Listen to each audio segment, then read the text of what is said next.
දැන් ඉස්සර වගේ නෙමෙයි මොනම ආයතනයකට ගියත් ඔයාලට ඉංග්‍රීසි භාෂාව නැතුව කිසිම දෙයක් කරන්න බෑ. ඉතින් ඒකට අවශ්‍ය වෙන જાති වාක්‍ය 20ක් මම අරන් ඇවිල්ලා තියෙනවා.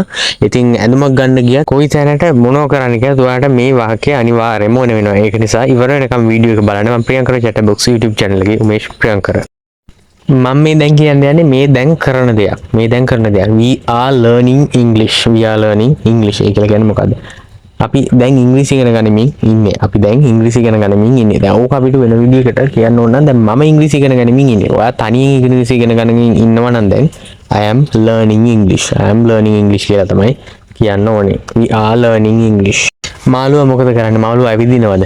මාළුවා ඇවිදින්නේ නැහැ. මාළුවා කරන්නේ පීනන එක. The fish is swimming. The fish is swimming. එතකොට මාළුවා පීනනවා. මාළුවා පීනනවා. They have a newspaper. They have a newspaper. දැන් බලන්න පත්තරේ කො පත්තරයක් තියෙනවා. ඒගොල්ලෝ ගාව පත්තරයක් තියෙනවා. ඒගොල්ලෝ ගාව පත්තරයක් තියෙනවා කියලා කියනවනේ. ඒගොල්ලෝ ගාව නම් පත්තරයක් තියෙනවා. They have a newspaper. They have a newspaper. එයාලා ළඟ පත්තරයක් තියෙනවා. ඔයාට පුටුවක් තියෙනවා නම් ඔයා මොකද කරන්නේ? පුටුවේ උඩද ඉඳගන්නේ යටද? I am sitting on the chair. I am sitting on the chair. අපි දිහා බලමුනා කෙනෙක් පුටුවේ වාඩිලා ඉන්නවා. එතකොට එයා කියනවා මම පුටුවේ වාඩිලා ඉන්නේ මේක මගේ පුටුව මම ඔයාලට දෙන්නේ නැහැ. මම පුටුව උඩ වාඩි වෙලා ඉන්නේ. මම පුටුවේ වාඩි වෙලා ඉන්නේ. I am sitting on the chair. I am sitting on the chair. කාගෙන් හරි වාට කෝල් එකක් එනකොට ඔයා වතුර බොන ගමන් ඉන්නවා. එතකොට ඔයා කොහොමද කියන්නේ? එයා අහනවා ඔයාගෙන් ඔයා දැන් මොකද කරන්නේ? ඔයා දැන් මොකද කරන්නේ? I am drinking water now. I am drinking water now. මම දැන් වතුර බොන ගමන් ඉන්නේ. දැන් ඔය අපිට වෙනස් කරලා අපිට කියන්න ඕන නම් එයා වතුර බොන ගමන් ඉන්නේ. ඔහු වතුර බොන ගමන් ඉන්නේ කියලා කියන්නේ කොහොමද? He is drinking water now. He is drinking water now. බලනකොට උදාර ඇවිදගෙන එනවා. උදාර වෙනද බයික් එකේ එන මිනිස්සයා ඇවිදගෙන එනවා. එතකොට අපි කියන්නේ කොහොමද ඒක? උදාර is walking. Udara is walking. walking කියන්නේ ඇවිදිනවා කියන එක. අපි කියමුකෝ ඔයා ඇවිදිනවා කියලා. You are walking. You are walking. You are walking. ඔයා ඇවිදිනවා. උදාර ඇවිදිනකොට සුභාෂ් කරන්නේ දුවන එක. ඔයාට පේනවා සුභාෂ් දුවනවා. සමහරට උදේට ජොගින් යනවා කියලා කියන්නේ ඒ වගේ තමයි. මෙයා දුවන්න පුරුදු වෙනවා වෙන්නත් පුළුවන්. සුභාෂ් is running. සුභාෂ් is running. දැන් අපි ඕක කියන්නේ කොහොමද? මම දුවන ගමන් ඉන්නේ. මම දුවන ගමන් ඉන්නේ කියලා කියන්නේ කොහොමද? I am running. I am running. එයා දුවන ගමන් ඉන්නේ. He is running. එහෙම තමයි අපි කියන්න ඕනේ මේ දැන් කරන දෙයක් නිසා. මම දුවන ගමන් ඉන්න නිසා. කවුරු හරි කෝල් කරලා වයින් අහනවා ඔයාලා ළඟම හිතවතෙක් ඉන්නේ නැතිව අඳුරන කට්ටියක් ඔයාලා ගෙදර ඇවිල්ලා ඉන්නේ. දැන් එයාලා මොකද කරන්නේ? දැන් එයාලා මොකද කරන්නේ කියලා හෙවට පස්සේ කියනවා. එයාලා සෑන්ඩ්විච් කන ගමන් ඉන්නේ. එයාලා තේත් එක්ක සෑන්ඩ්විච් කන ගමන් තමයි ඉන්නේ. They are eating sandwiches. They are eating sandwiches. දැන් ඔයාලට එහෙම කියන්න ඕන නම් ඕක වෙනස් කරලා එයා සෑන්ඩ්විච් කන ගමන් ඉන්නේ එක්කෙනෙක් විතරයි. එයා සෑන්ඩ්විච් කන ගමන් ඉන්නේ. He is eating sandwiches. He is eating sandwiches. අපි කියන්නේ කොහොමද? ඔයා සෑන්ඩ්විච් කන ගමන් ඉන්නේ. You are eating sandwiches. You are eating sandwiches. ඔයා සෑන්ඩ්විච් කන ගමන් ඉන්නේ. එතකොට මෙතන තියෙන්නේ they are eating sandwiches. එයාලා සෑන්ඩ්විච් කන ගමන් ඉන්නේ. ගෙදරට කට්ටියක් එනවා. අම්මා එළියේ ඉන්නේ. ඔයා අම්මට කෝල් එකක් දාලා අහනවා අම්මලා කියනවා කට්ටියක් ගෙදරට ආවා කියලා. ගෙදරට කට්ටියක් ආවා කියලා. එතකොට අම්මා කියනවා එයාලට වාඩි වෙන්න කියන්නේ. එයාලට වාඩි වෙන්න කියන්නේ කියලා අම්මා කියනවනේ. එතකොට ඔයා කියනවා they are sitting. They are sitting. එයාලා වාඩි වෙලා ඉන්නේ. They are sitting. එයාලා වාඩි වෙලා ඉන්නේ. She is eating bread. bread කියන්නේ මොනවද? bread කියලා කියන්නේ පාන් වලටනේ. She is eating bread. එයා ගොඩක් වෙලාවට කැමති පාන් කන්න. ඒක නිසා එයා දැන් කන්නේ පාන් තමයි. She is eating bread. ඔයාලට පේනවා එයා කන ගමන් ඉන්නේ කියලා. පාන් කන ගමන් ඉන්නේ කියලා පේනවා. ඒකට අපිට කියනවා she is eating bread. දැන් අපි ඕක වෙනස් විදිහකට කියනවා නම් ඔහු කන ගමන් ඉන්නේ පාන්. මං කලින් කිව්වේ ඔහු පාන් කන ගමන් ඉන්නේ. He is eating bread. He is eating bread. ඔහු පාන් කන ගමන් ඉන්නේ. එතකොට අපි කියන්නේ කොහොමද? එයාලා පාන් කන ගමන් ඉන්නේ කියලා. They are eating bread. They are eating bread. එයාලා පාන් කන ගමන් ඉන්නේ. ඔහු නිදාගෙන ඉන්නේ. ඔහු නිදාගෙන ඉන්නේ. He is sleeping. දැන් නිකමට හරි මම කලින් කියනවා වගේම කෙනෙක් කෝල් කරලා අහනවා කෝ එයා කියලා. එයා කියලා කොට පස්සේ එයා නිදාගෙන ඉන්නේ. He is sleeping now. He is sleeping. එතකොට අපිට ඇරවන්න ඕනේද කියලා අහනවා. ඒ කොහොම හරි එයා නිදාගෙන ඉන්නේ. ඔයාලට පේනවා එයා නිදාගෙන ඉන්නේ. සමහරට ගොර අදිනව වෙන්නත් පුළුවන්. ඉතින් කොහොම හරි එයා නිදාගෙන ඉන්නේ. ඒක නිසා ඔයා කියනවා he is sleeping. He is sleeping. එයා නිදාගෙන ඉන්නේ. මං කලින් කිව්වා වතුර බොන ගමන් ඉන්නේ. එයා වතුර බොන ගමන් ඉන්නේ කියලා. දැන් මෙයා මොනවද බොන්නේ එතකොට? මෙයා බොන්නේ කෝෆි. කෝපි බොන ගමන් ඉන්නේ. කොහොම හරි දැන් බලනකොට අපි ඔයාලට පේනවා හොඳටම එයා දැන් කෝපි බොන ගමන් ඉන්නේ. ඔයා තමයි හදලා දුන්නේ කියලා හිතන්නකො.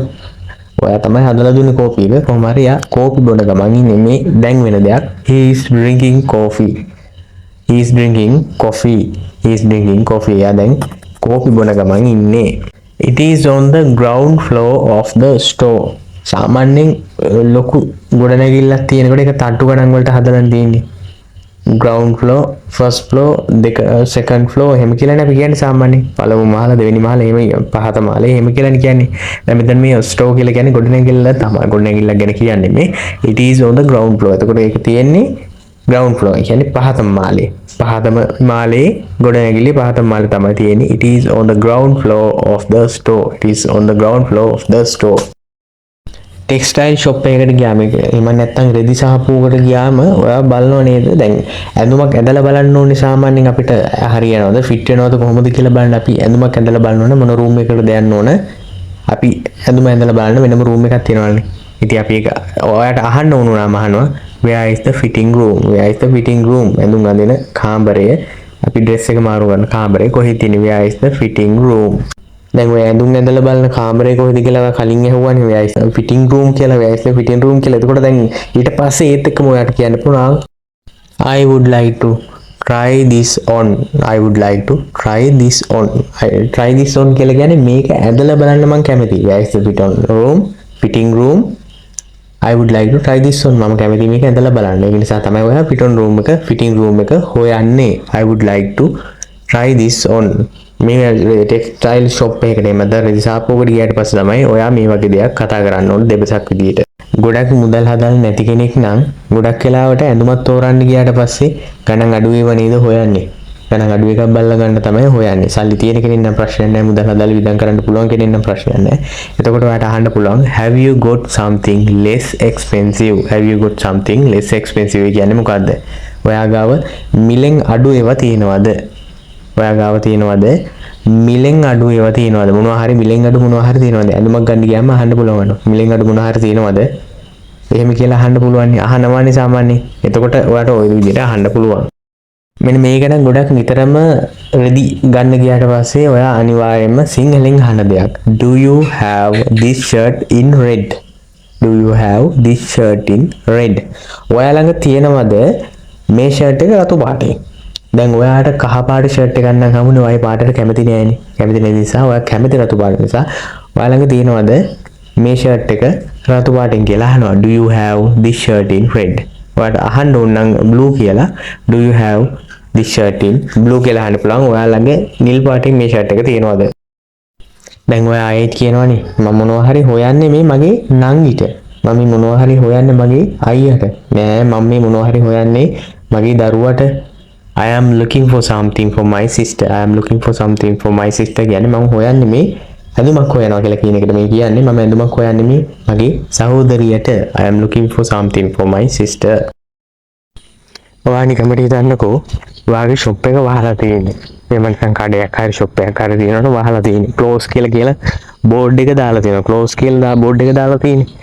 කඩවලට ගියාම ඊට පස්සේ ඔයාව දකින්න කෙනෙක් දැන් ඔයාට ඔයාගේ ෂොප් එකේ මොනවා හරි ගන්න ඕන කෙනෙක් ඉන්නවනේ කවද්ද ඔයා ෂොප් එක අරින්නේ කවද්ද ඔයා ෂොප් එක අරින්නේ කියලා අහනවා ඒක අපි අහන්නේ කොහමද when do you open ඔයා කවද්ද ඕපන් කරන්නේ විවෘත කරන්නේ කියලා අහනවා